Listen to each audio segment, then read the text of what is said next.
Today on Monkey Life, Alison comes to the rescue of two pet trade marmosets, both needing a new home. And both with celebrity names she hopes don't sum up their personalities. We're getting Chuck Norris, the common marmoset, first of all, and then we'll be heading off to get Sid Vicious. And at the spider monkey enclosure, Toby's using hidden treats to get his lethargic charges working for their breakfast. Just means that they have to work a bit more, use their tails and their feet and their hands to get down to the food. Plus, the care team try to find a way for the golden-cheeked gibbons to keep cool, with mixed results.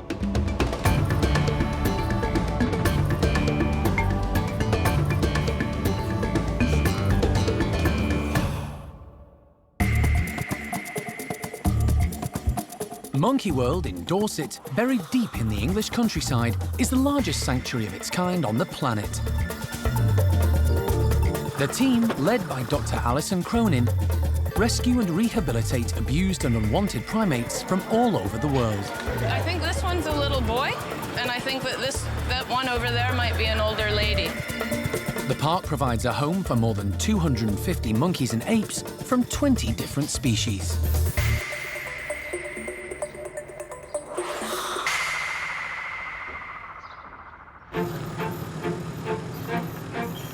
Park director Alison is setting off on a rescue mission. She's heading to the homes of two marmosets. It's one of the most common monkeys she's asked to take into the park's care. In Britain, monkeys can legally be kept as pets, but the current laws are something Alison campaigns against vigorously, including petitioning Downing Street. Because the specialist needs of these highly intelligent and complex primates are not easy to meet in a home environment. Alison is travelling from the beautiful Dorset countryside to the busy streets of the capital to collect the monkeys. We're in London right now. We're getting Chuck Norris, the common marmoset, first of all, and then we'll be heading off to High Wycombe to get Sid Vicious. Alison is contacted regularly by owners who don't want or can't keep their pet monkeys any longer. Space at the park to house new individuals is limited, but she's gradually working her way through a waiting list. They're sold marmosets by breeders and dealers who mislead them, telling them it's easy to keep an individual at home, they'll make lovely family pets they can eat off of your plate. All of those things are really not true at all because they need to be with other marmosets. Marmosets are anything but easy to keep at home, as they need companionship of their own kind, an outdoor enclosure, and a specialist diet. They can live up to 15 years, meaning a lifetime's cost and commitment. The first marmoset Alison is to collect is Chuck, who lives in a flat in central London.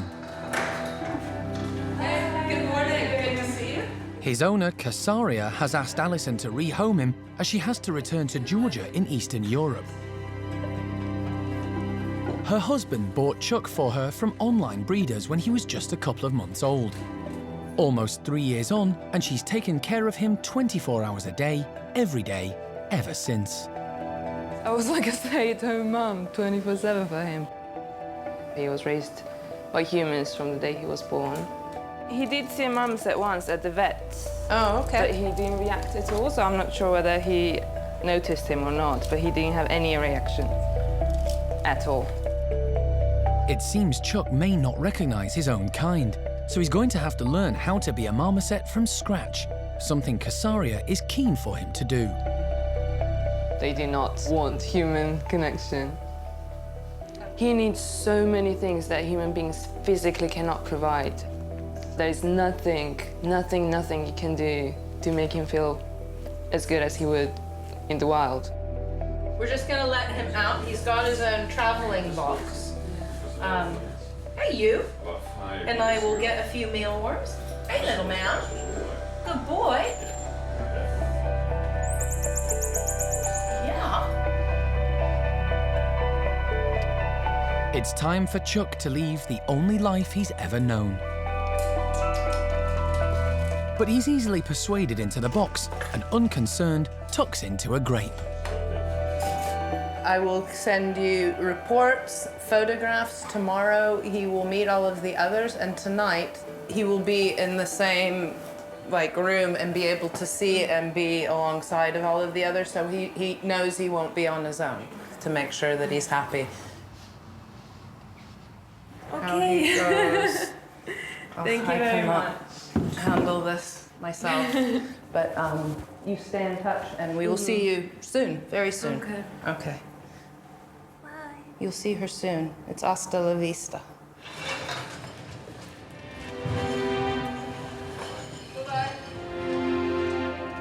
Leaving his old home behind, Chuck begins the journey towards a new life.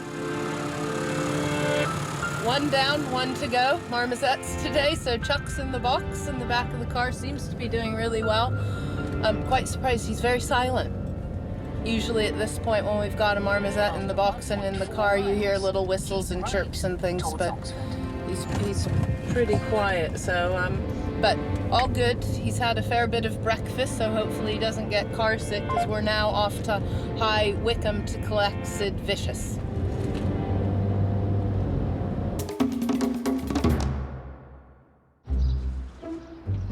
This morning, there's a treat in store for the spider monkeys. Their breakfast time routine is coming with extra entertainment, as Toby from the primate care team is preparing a game of Hunt the Fruit. Basically, we've got lots of plastic balls and some big tubs, and then some of the spider monkeys' breakfast fruit, really just to give them something exciting to do this morning when they go out for their breakfast. Spider monkeys are native to Central and South America, with extremely long arms and legs, hence the name. Their population is under threat from hunting and deforestation. Monkey World is home to a small group of 3: Pumpkin, Flint, and Hickory. Pumpkin is in charge. He's the biggest of the 3. Flint, he's very highly strung. Hickory is the oldest. He is a bit more wary of the other 2, particularly around feed time. Back in 2012, the threesome were living with a couple of retired zookeepers who'd been given them to hand rear when their own mothers rejected them. Well, if I can coax him up to this end. When the couple moved house, they no longer had room for their animals and contacted Alison to see if Monkey World could give them a new home. Luckily, it could, and with the help of their owners, the 3 were rounded up and brought back to the park where they were made to feel at home. As a trio, they're doing very well here. They're a very settled little group. They've got used to their capuchins, neighbours and the routine. A purpose-built outside enclosure was constructed, specifically designed with spider monkeys in mind. It's just a short scamper along a mesh tunnel from their bedroom. But despite all this, the 3 are not the most active of animals. They absolutely love sitting out in their tunnel system, sunbathing. That's where they spend most of their days, in various sort of poses with legs and arms and tails all over the place. As well as long arms and legs, the monkeys have a prehensile tail, which they use as an extra limb to hang from and which helps them move around. It's perfect for travelling about in the tree canopy in their native forests. To encourage these 3 to be more active, Toby's using their enclosure to create a game of hide and seek with the fruit. This will make them work for their breakfast and slow down greedy Pumpkin, allowing the boys more chance of some food. They've got some mixed berries and a few grapes and a bit of cucumber, which would be their normal breakfast, but we're going to give them a few extra treats.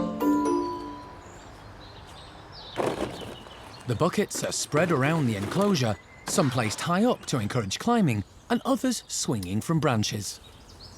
Just means that they have to work a bit more, use their tails and their feet and their hands to get down to the food, and it moves, so it's a bit different, use different muscles. When everything is ready, the door from the bedroom is opened, and the trio heads straight across to their enclosure. But there's no sign of their fruit. Pumpkin, unsure what to make of the strange objects, tips the first bucket onto the floor to show she's the boss and isn't impressed. Old Man Hickory is more wary and retreats to the safety of the tunnel. Resourceful Pumpkin is hopeful of finding her fruit and sets about searching through the coloured balls. She loves her food.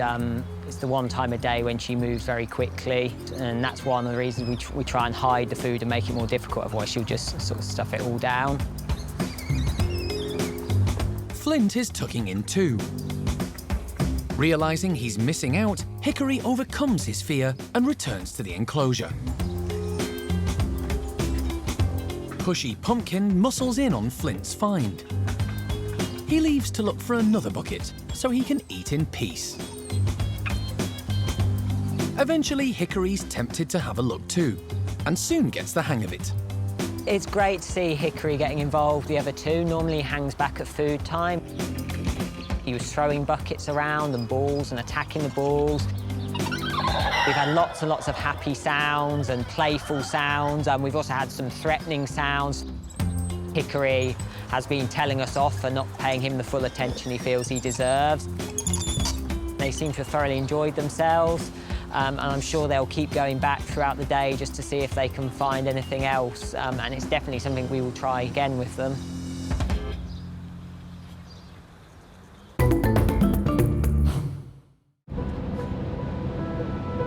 Earlier, Alison rescued pet marmoset Chuck Norris from a home in London.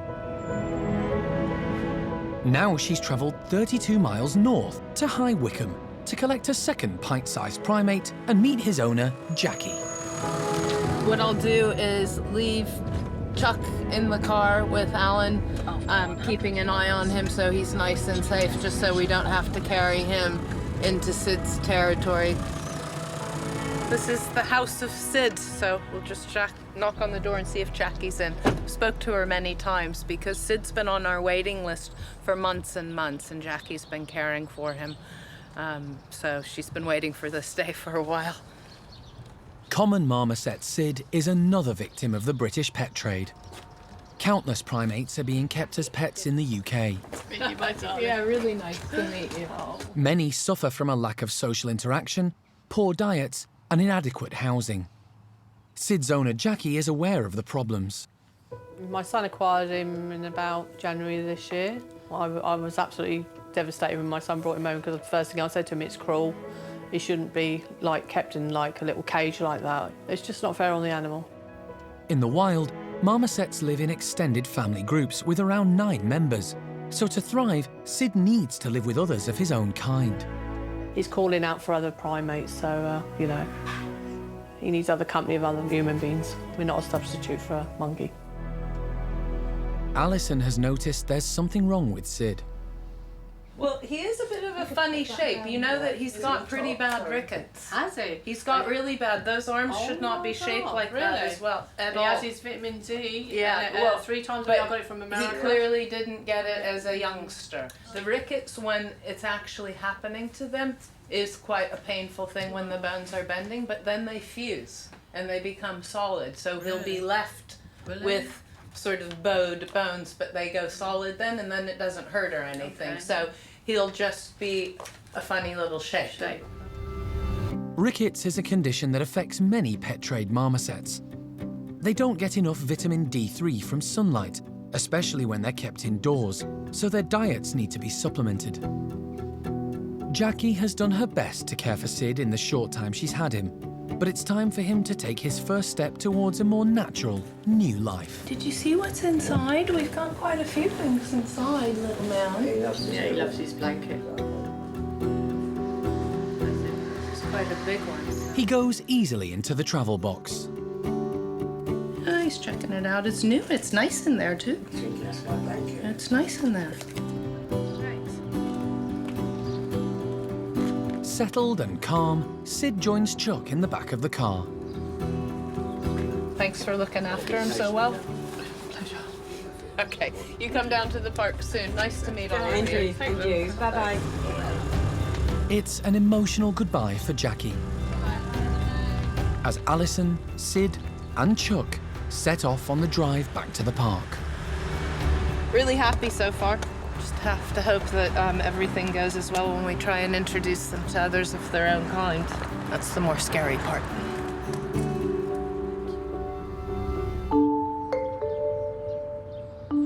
The thermometer has been steadily rising, and today the British summer's at its peak. It's important that all the primates at the park stay cool and hydrated on these hot, sunny days. Some seek shade in their leafy enclosures. Others drink from water bottles, while some have ice lollies to enjoy. But the gibbons at the park need to drink very little. Gibbons in the wild, they get a lot of their water from the food that they actually consume. They don't actively go out and drink water, really, as a general rule of thumb. So they eat a lot of fruit, which has a high proportion of water, but also even if they're eating leaves, which would seem like a dry substance, because they live in a rainforest, they're generally wet on the outside anyway. So a lot of that is actually what they're consuming. On a hot day, Kat has come up with a cooling idea. And she's going to try it out on one of the golden-cheeked gibbon families. The family is made up of Mum Peanut, Dad Pung Yo, along with their daughter Tia Nang and son Tio. Today, I'm just making some treats in the water trugs. So hopefully this will be a bit of fun and get them interacting with it and hopefully drinking a bit as well. With the last bucket in place, the doors to the floating lunch buffet are opened. Peanut's the boss of the family and she's first in. The kids Tia Nang and Tio aren't far behind Mum. Straight to the trug, Tio dips his hand in to search for a treat. But somebody's missing. Dad stayed outside. As the temperature's been rising, so have tensions in the family group. And Pung Yo is keeping his distance from Peanut. Tio may be the younger of the two offspring, but this young male will soon reach sexual maturity, and that's beginning to cause a few problems in the family. Soon, he may have to move to another group. He's a real full-on character. He's got loads of energy. He's always up to mischief. He's always wanting to play, and you know, he's just full of fun and full of life. She's not wrong. Today, he's out to cause havoc. Tio, you're such a brat. And as far as he's concerned, emptying out the trug is the best way to get at the finger food. Peanut and Tia Nang don't mind. They get the spoils from the floor.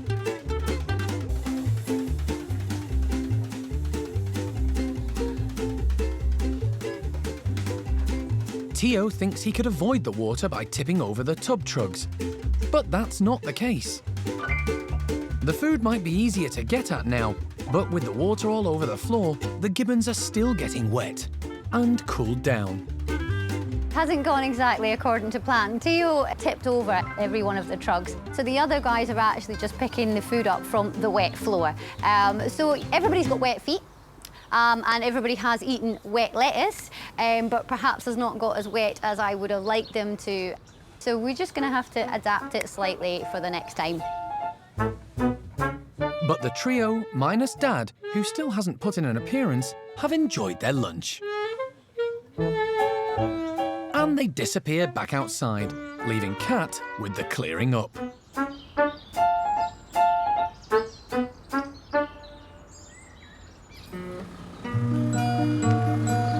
It's the end of a long journey for two common marmosets that Alison rescued from London earlier today. Steph from the primate care staff is on hand to welcome them to their new home. Sid, the smaller of the two, is taken into his bedroom first. And when the travel box door is opened, he seems a little bit unsure about venturing far.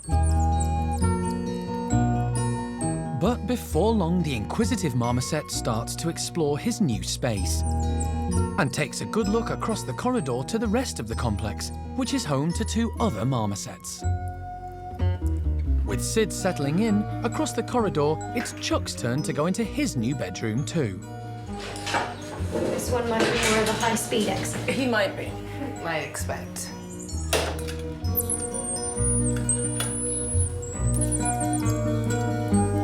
Yep, you're out.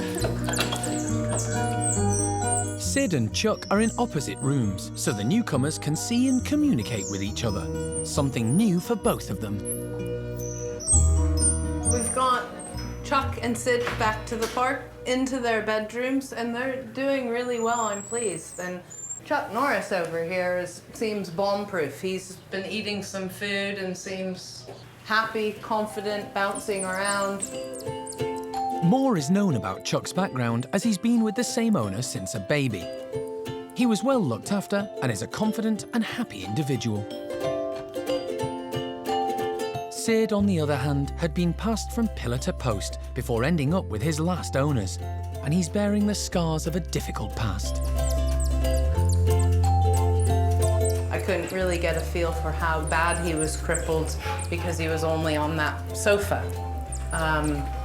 And not an ideal environment for the marmoset. So yeah, indeed, he's got pretty bad rickets and his mobility is limited and those legs are tucked up underneath him, so he sort of hops more than he actually walks. Sid must have developed rickets in his early life. It's left him permanently disabled, but he's managing to move around reasonably well. It doesn't take long for the boys to notice each other.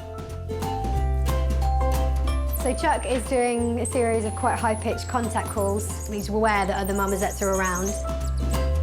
The twittering is generally quite a friendly, sort of sociable, chatty noise.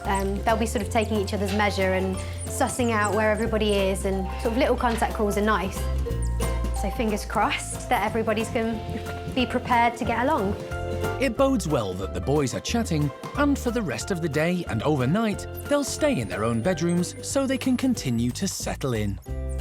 Tomorrow will be the first day that they go back with marmosets since they were removed from their mothers as infants. So really pleased, fingers crossed for what comes next.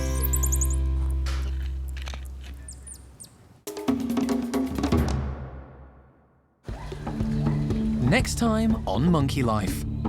Orangutan Kai and his two ladies, Linga and Jolie, survey their new Spanish home. And they just need time to get to know the place and get over the fact that there's those great big dinosaurs over there that look really threatening. And Sid and Chuck the Marmosets meet, with surprising results. How funny.